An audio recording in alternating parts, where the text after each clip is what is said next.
আসসালামু আলাইকুম প্রিয় বন্ধুগণ। একটা গুরুত্বপূর্ণ বিষয় অবতারণা করছি, সেটি হচ্ছে মানুষের কর্মটাই গুরুত্বপূর্ণ। কালো আর ধুলো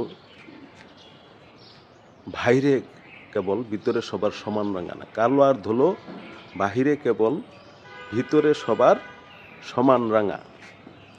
অর্থাৎ কে উঁচু কে নিচু, কে উঁচু জাতের কে নিচু জাতের, কার শরীরের গায়ের রং সাদা, কার শরীরের গায়ের রং কালো, এই বিষয়টির উপর মানুষের মর্যাদা নির্ভর করা ঠিক নয়।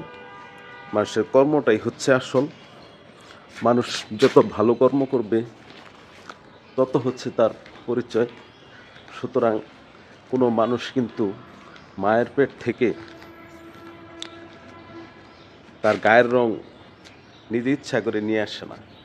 তো সেই জন্য মানুষের গায়ের রং সাদা কালো, উঁচু নিচু জাত ইত্যাদি ভেদাভেদ করা যাবে না।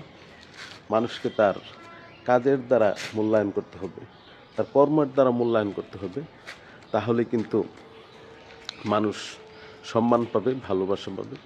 কিন্তু আমরা অনেক সময় মানুষের শুধু চেহারা গায়ের রং দেখেই মূল্যায়ন করি, এটা ঠিক নয়। সেজন্য মানুষের কর্মের মূল্যায়ন সবচেয়ে বেশি প্রয়োজন এবং মানুষের যে গুণ, সে গুণগুলোকে আমাদের অ্যাপ্রিসিয়েট করা উচিত।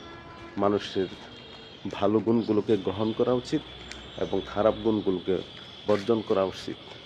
তাহলেই আমাদের পরস্পরের শ্রদ্ধাবোধ, সম্মান ইত্যাদি বেড়ে যাবে এবং মানুষের আগ্রহ পয়দা হবে, মানুষ ভালো কাজে উৎসাহিত হবে।